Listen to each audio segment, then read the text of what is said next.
Vamos, mis hermanos, a meditar en la palabra de Dios.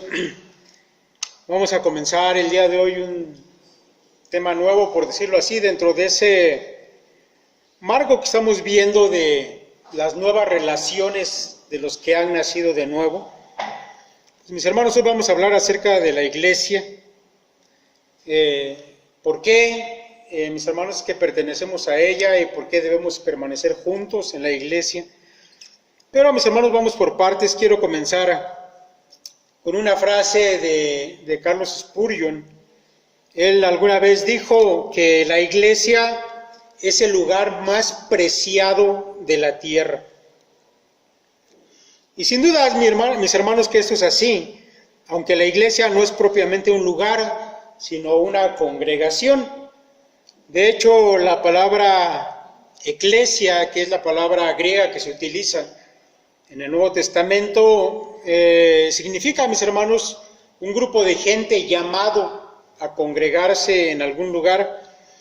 Tal vez, mis hermanos, una definición simple pero correcta y bíblica de lo que la iglesia es, sería la siguiente. Muy brevemente, yo creo que la iglesia, mis hermanos, son todos aquellos que fueron redimidos mediante la sangre de Cristo.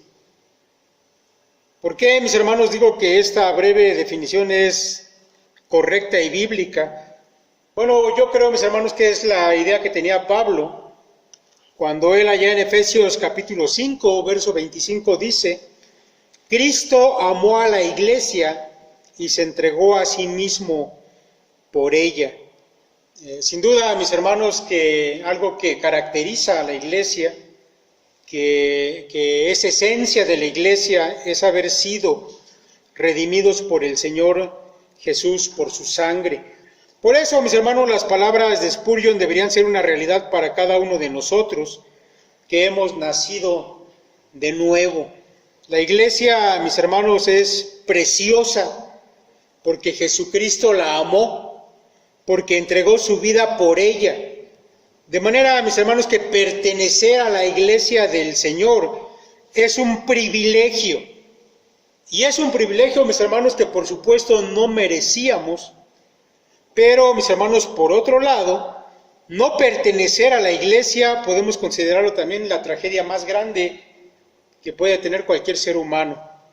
Tal vez, mis hermanos, para algunas personas que puedan escuchar estas palabras, porque, bueno, esto se sube allá a la red, tal vez para algunos les parezca exageradas las palabras, pero para los nacidos de nuevo no debe ser así, porque nosotros, mis hermanos, tenemos una visión diferente de las cosas santas de Dios. A partir de que el Señor transformó nuestro corazón, nosotros vemos las cosas de manera distinta.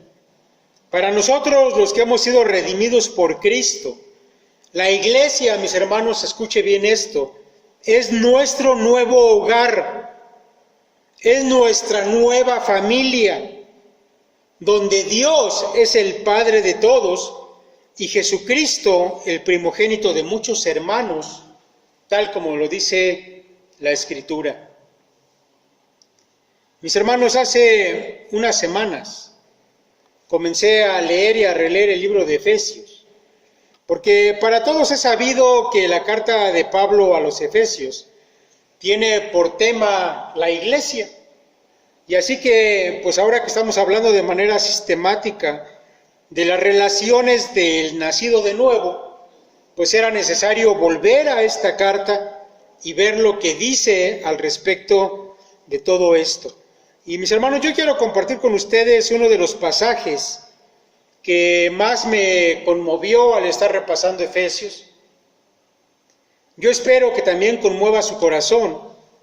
Yo sé que muchas veces las verdades que hemos escuchado una y otra vez se llegan a volver comunes y dejan de tener ese impacto que originalmente tuvieron.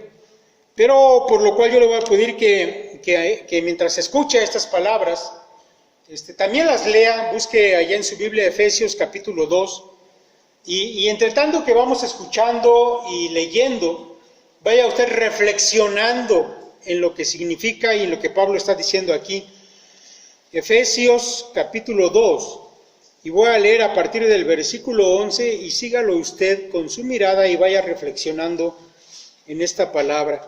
Dice así la palabra de Dios: por tanto, acordaos de que en otro tiempo vosotros, los gentiles en cuanto a la carne, erais llamados incircuncisión por la llamada circuncisión hecha con mano en la carne.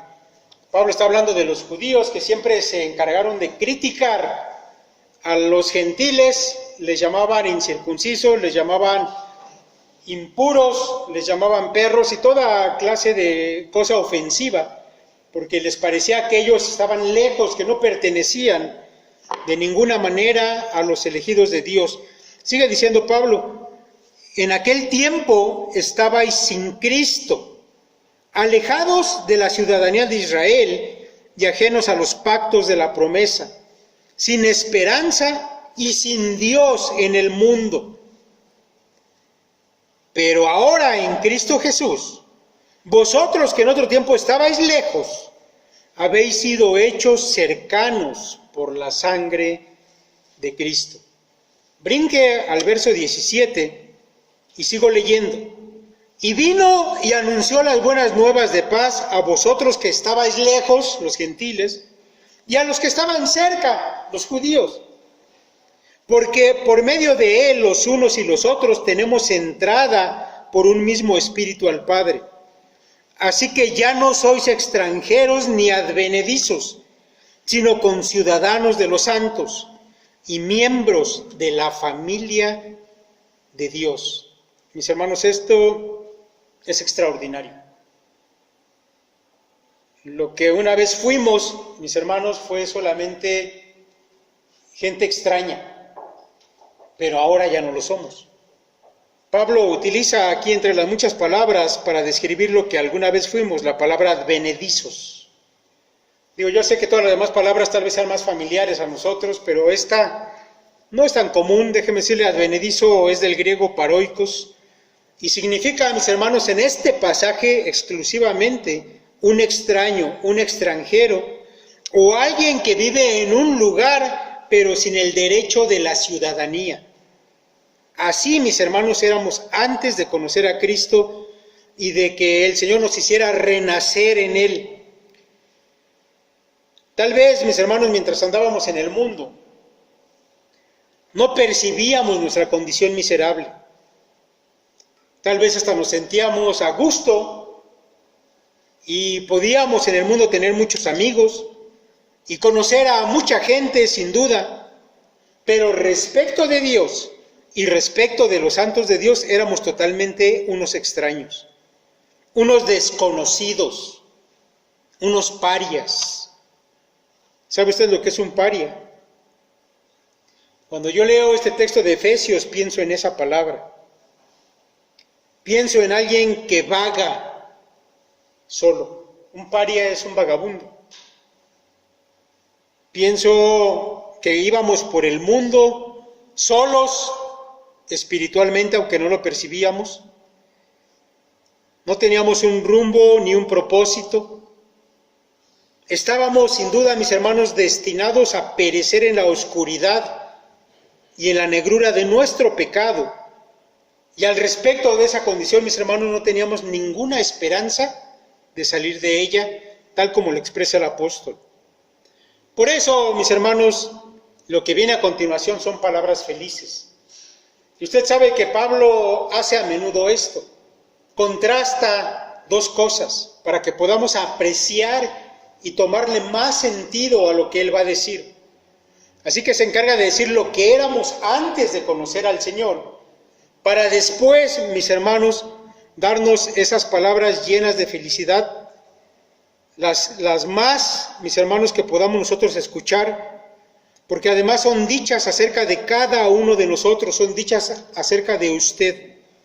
Pero ahora en Cristo Jesús, vosotros que en otro tiempo estabais lejos, habéis sido hechos cercanos por la sangre de Cristo.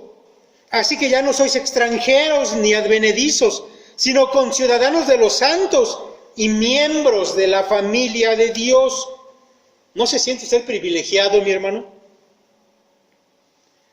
¿No es verdad que ser elegido por Dios mismo para ser parte de su familia es lo más maravilloso que nos haya sucedido jamás? A mí me emociona cuando lo leo, cuando repaso esas palabras del apóstol y reflexiono en la condición que teníamos antes y la que tenemos ahora. Mire, tal vez para ayudarnos a comprender más todavía, debamos verlo con otros ojos, los ojos de un niño.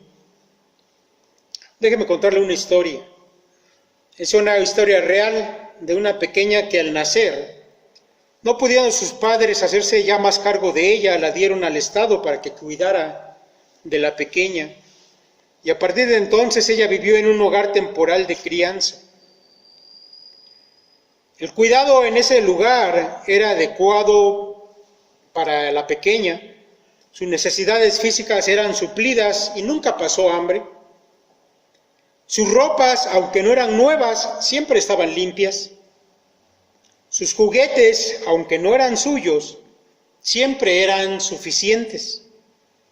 Esa niña no era maltratada ni sufría ningún abuso, y aún así en su corazón había un espacio vacío, porque ella quería desesperadamente lo que nunca había tenido, una madre y un padre que fueran suyos. En esa misma cuadra, cuenta esta historia, vivía una pareja bondadosa con un hijo adolescente. Y resulta que aquella familia quería una niña. Y aquella niña necesitaba una familia.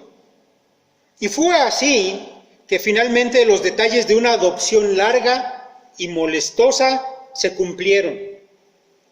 Y aunque la niña recibió una madre maravillosa y un hermano mayor que la adoraba, su relación con su nuevo padre era muy especial. Ana, que era el nombre de esta pequeña, tenía 2 años cuando entró en la vida de su nuevo padre. Ella por aquellos días era delgada, pálida e insegura. Para el momento en que se concluyó su adopción, ella ya casi había cumplido 3 años. Algunos meses luego de la adopción, Ana viajó a la playa a su primera reunión familiar. Ella rebosaba de entusiasmo y orgullo. Había recibido tanto y tan rápidamente que era difícil para ella asimilarlo. Preguntaba a todo el que conocía si era parte de su familia. Oye, ¿eres mi tía? ¿Eres mi tío? ¿Eres mi primo? Ella corría de un lado a otro dándole abrazos y besos a los miembros de su reciente adquirida familia. Los amo, les dijo, los amo a todos. Cuando su papá la llevó por primera vez a un restaurante que tenía juegos para niños, Ana no quiso jugar en el lugar donde estaban los juegos como todos los niños. En lugar de eso, estaba muy ocupada haciendo preguntas a otros niños. ¿Tienes papá? Yo tengo uno. ¿Ves? Aquel que está allá, decía ella con entusiasmo. ¿Verdad que es maravilloso? ¿Cuál es tu nombre?, preguntaba ella. Mi nombre es Ana Rodríguez, como mi papá. Tengo el apellido de mi papá. 5 años más tarde, bronceada, transformada y segura, Ana regresó a la reunión familiar anual. Esta vez ella trajo el álbum de fotos para compartir con cualquiera que quisiera sentarse a ver y a escuchar. Esta es mi historia, dijo. Aquí vivía yo antes de que papá y mamá me adoptaran. Ellos me escogieron a mí especialmente. ¿Ves? Esto es mi habitación nueva. Es toda mía. Y estos, mis juguetes y mi ropa. Y aquí hay una foto de mi gatito y del perro y... Ana tiene un amor desbordante por todos, pero nadie está por encima de su padre en la lista. Él sabe cómo peinar sus trenzas, construir castillos de arena, atar las cintas de su calzado, abrazarla. Él la llama mi hija. Mis hermanos, cuando las cosas se ven a través de los ojos de los niños, creo yo que son más como debería ser también nuestra propia visión. Yo creo, mis hermanos, que por eso el Señor Jesús dijo: de cierto os digo que el que no reciba el reino de Dios como un niño, no entrará en él. Mis hermanos, es verdad que hemos sido elegidos por Dios y hemos sido añadidos a su familia, que es la iglesia. Y eso, mis hermanos, no debemos perderlo de vista. No vinimos nosotros por nuestra voluntad o nuestra capacidad. No fuimos traídos por alguna otra persona, sino solamente por el Señor. Él nos escogió y nos atrajo a esta familia, nos adoptó. Cuando el Señor Jesús hablaba acerca de la iglesia, mientras Él estaba aún aquí en esta tierra, y tenemos registradas esas primeras palabras donde Él habla de la iglesia ya en Mateo capítulo 16.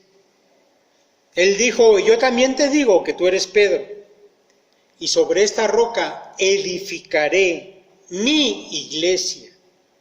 Yo edificaré mi iglesia, y las puertas del Hades no prevalecerán contra ella. La iglesia, mis hermanos, es edificada por Cristo mismo. No es obra humana, en ningún sentido. Y los que son pertenecientes a la iglesia han sido llamados por el Señor de manera personal.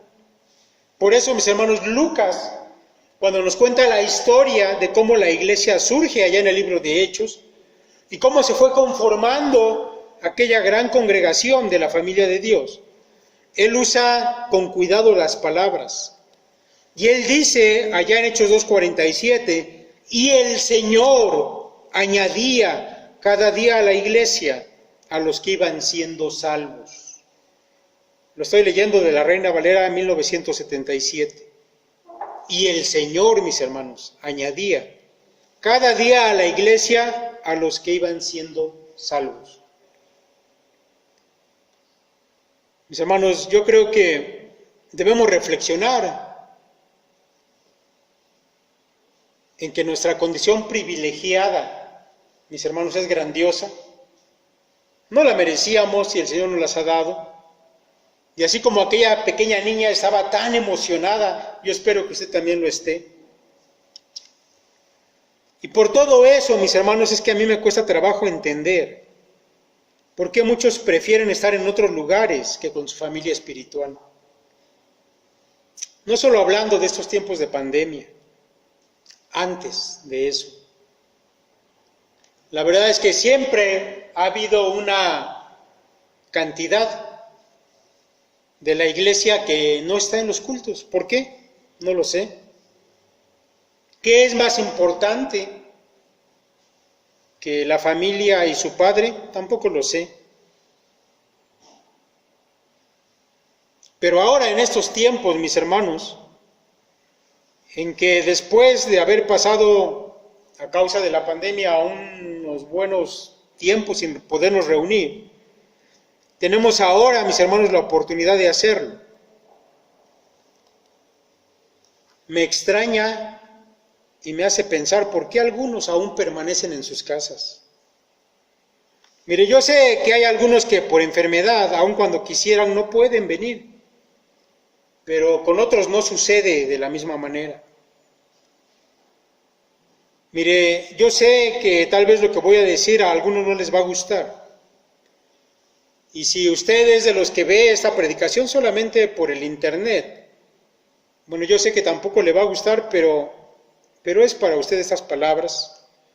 De plano, yo creo que si usted no está viniendo, pudiéndolo hacer, es un menosprecio a la familia espiritual y al padre de dicha familia. O dígame, ¿acaso ha dejado usted de reunirse en estos días con su familia carnal? ¿O ha dejado de ir a trabajar o de salir a la calle a las compras? Porque si usted está haciendo estas cosas, pero sin embargo no se reúne con la iglesia, yo creo que solamente es un acto de hipocresía lo que usted está haciendo y un acto de desprecio a la familia a la que dice pertenecer. Porque me parece que si este es el caso de algunos, no han entendido que cuando usted nació de nuevo, entró en un orden diferente de cosas. El Señor Jesús se encargó de dejar claro que la familia espiritual iba a estar por encima de todas las demás relaciones humanas. Mientras él aún hablaba a la gente, dice Mateo capítulo 12, he aquí su madre y sus hermanos estaban afuera y le querían hablar. Y le dijo uno, he aquí tu madre y tus hermanos están afuera y te quieren hablar. Respondiendo él al que le decía esto, dijo, ¿quién es mi madre? ¿Y quiénes son mis hermanos? Y extendiendo su mano hacia sus discípulos, dijo, he aquí mi madre y mis hermanos, porque todo aquel que hace la voluntad de mi Padre que está en los cielos, ese es mi hermano y hermana y madre. Mis hermanos, las implicaciones que tiene este pasaje son profundas, porque Cristo estaba dando inicio a un nuevo orden, un orden donde la sangre y la raza no iban a ser ya tomados en cuenta para marcar una relación con el Cristo.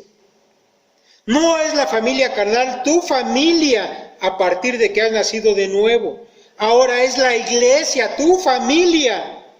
Porque mi hermano, tú lo sabes, en Cristo todas las cosas son hechas nuevas y eso incluye nuestras relaciones familiares.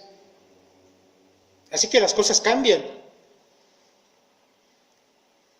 Ahora tu gozo, tu lealtad, tu amor, así como lo tenías con la familia carnal, con la familia inconversa carnal, ahora deben ser trasladados a la iglesia.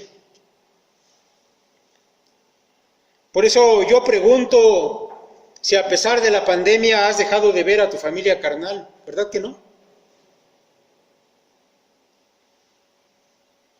Me pregunto por qué algunos han decidido no reunirse ya más con la iglesia, con la familia espiritual, aún pudiéndolo hacer. Mis hermanos, la iglesia fue creada para funcionar unida. Escucha esto, para tener comunión personal con los hermanos, no a través de una computadora, ni algún otro medio que no sea el personal. Y eso, mis hermanos, no me lo estoy inventando, eso es lo que la Escritura dice. Déjame ponerte como un primer caso, un primer ejemplo, el del Señor mismo. Cuando el Señor llamó a sus discípulos, fue para que estuvieran con Él. No solamente fue para que recibieran lecciones, no solo fue para que tuvieran una enseñanza teórica, sino para que recibieran un ejemplo, para tener una relación cercana y personal con el Maestro. Escucha, mi hermano, la manera en que el evangelista, inspirado por Dios, utiliza las palabras para expresar esto. Marcos 3, dice allá en el verso 13, después subió al monte y llamó así a los que él quiso, y vinieron a él, y estableció a 12 para que estuviesen con él, y para enviarles a predicar. ¿Para qué llamó a aquel grupo? Para dos cosas, para que estuviesen con él, y para enviarlos a predicar. No pierda de vista eso. Mis hermanos, el Señor que nos creó sabe cómo funcionamos, cómo nuestra mente funciona a la hora de aprender y a veces de ser transformados por la enseñanza de alguien. Y la mejor manera, porque es la manera que utilizó Cristo, no fue solamente una transmisión de asuntos teóricos. Él sabía que la mejor manera era a través de influenciar a otros con su propio ejemplo. Y la gran cosa, mis hermanos, que los discípulos se llevaron, aun cuando Cristo ya no estaba en la tierra, fue que ellos estuvieron con el Señor, lo escucharon hablar, lo vieron actuar. La influencia del Señor se quedó con ellos, porque estuvieron con Él. Mis hermanos, a mí me parece que el día de hoy, de manera muy sutil, el diablo ha logrado confundir a algunas congregaciones, tal vez incluso a algunos hermanos de esta misma congregación,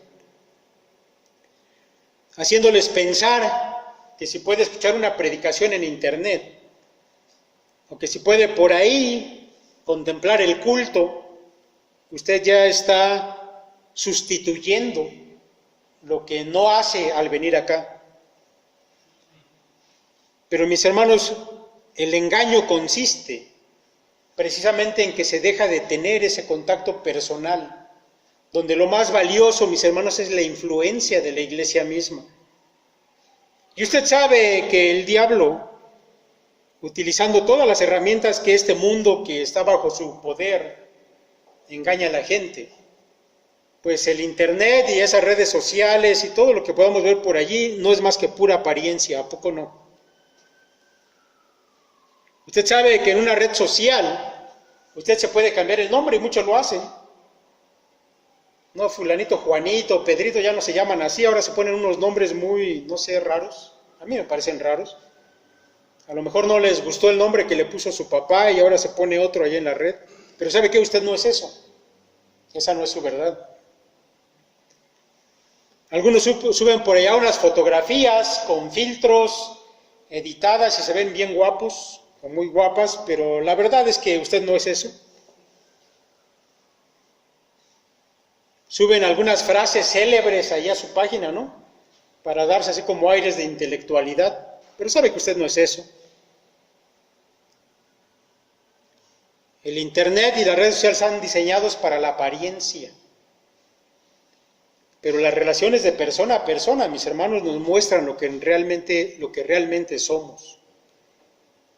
Y si hay una influencia de beneficio, mis hermanos, debe ser transmitida de persona a persona.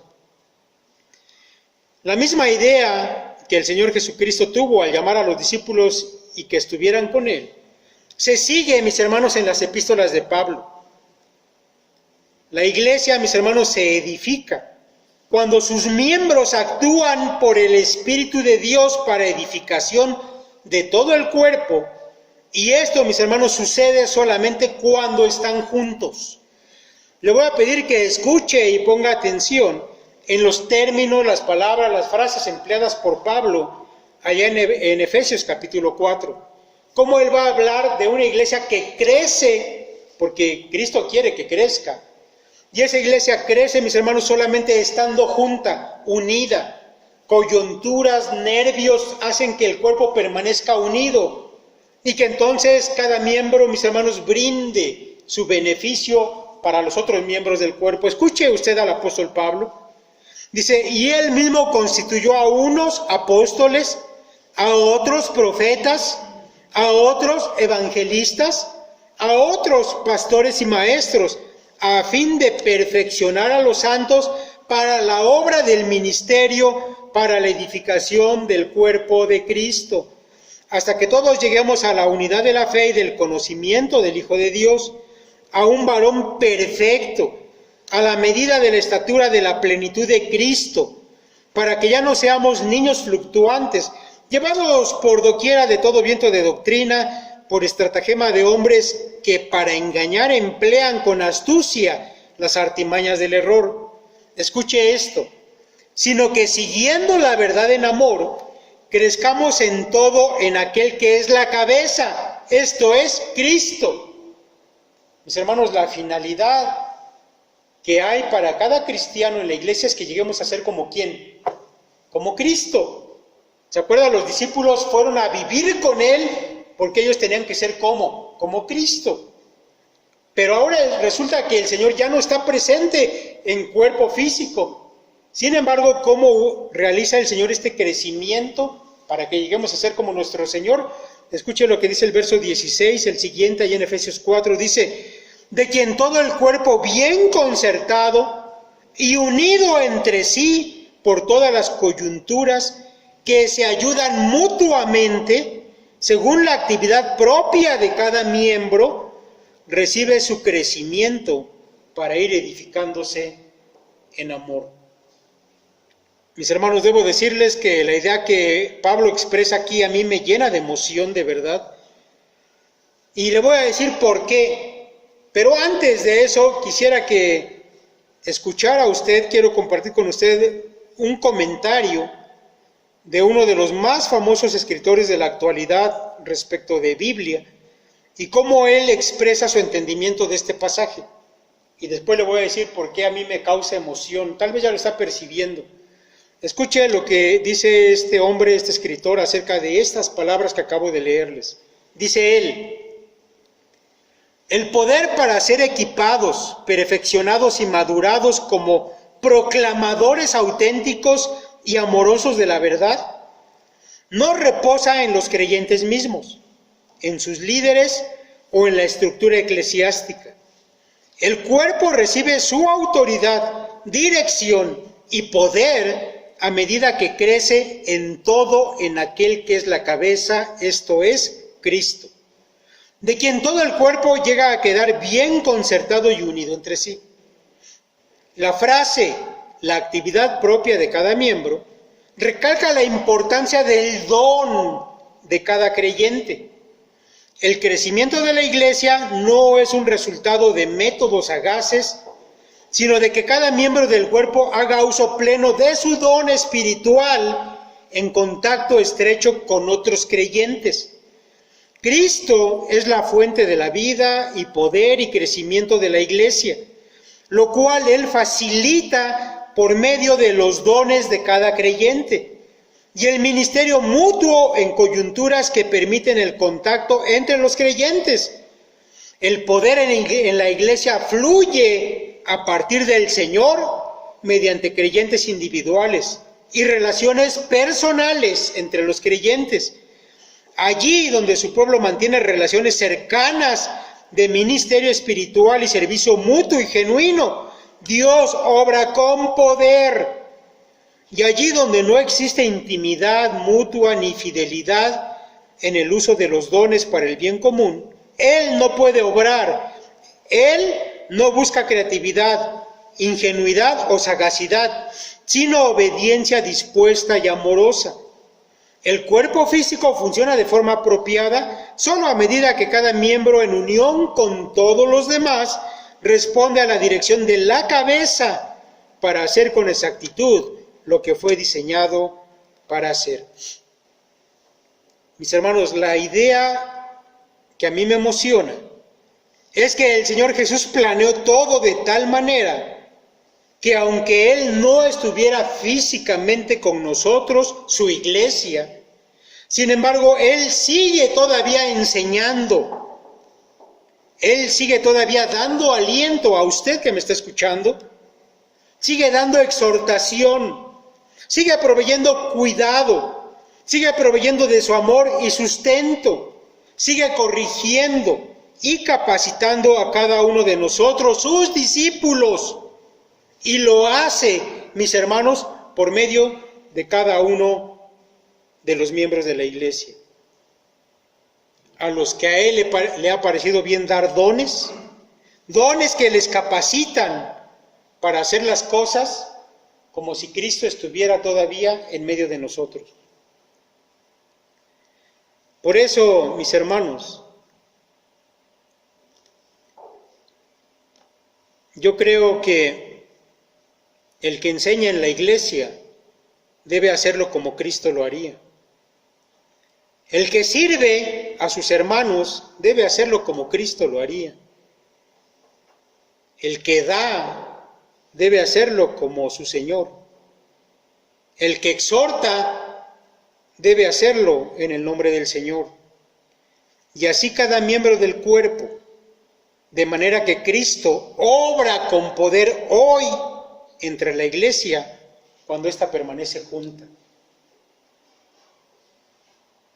Yo sé que cada uno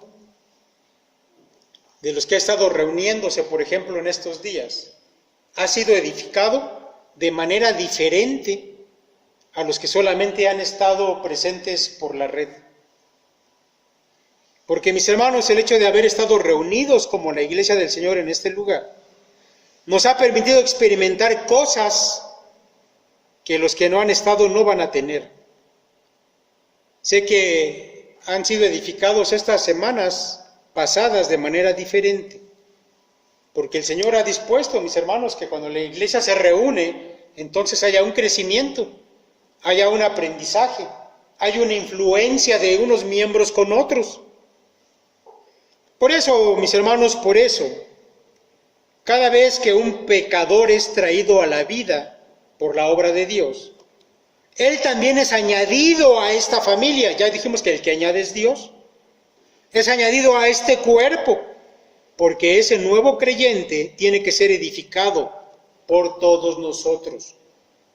Por eso, mis hermanos, nosotros hemos pensado, cuando les propusimos este plan, donde usted va y evangeliza a alguien, y usted se convierte en su maestro, y esa persona va a ser edificada por usted, por estar con usted, porque él va a aprender de usted a orar cuando lo vea orar, va a aprender a ser fiel al culto cuando lo vea a usted ser fiel al culto, o en su defecto él será tan malo como usted sea de malo, siendo discípulo de Cristo, porque también pasa eso.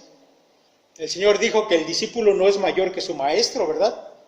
Así que la gente que usted traiga y sea enseñada por usted será tal como usted es. Pero, mis hermanos, lo valioso de que esa persona sea incorporada al cuerpo del Señor es que aquí podrá ser edificada también por otros. Eso, mis hermanos, es vital, no es negociable, no se puede sustituir por otra cosa, es el plan de Dios. Y, mis hermanos, si es el plan de Dios, lo tenemos que obedecer, porque además, mis hermanos, es un plan perfecto que no falla, que está probado por más de 2000 años de ser llevado a cabo. Y, mis hermanos, nada de lo que el Señor hace, nada de lo que Él planea falla, siempre se cumple. Así que, mis hermanos, no pierdan de vista esto.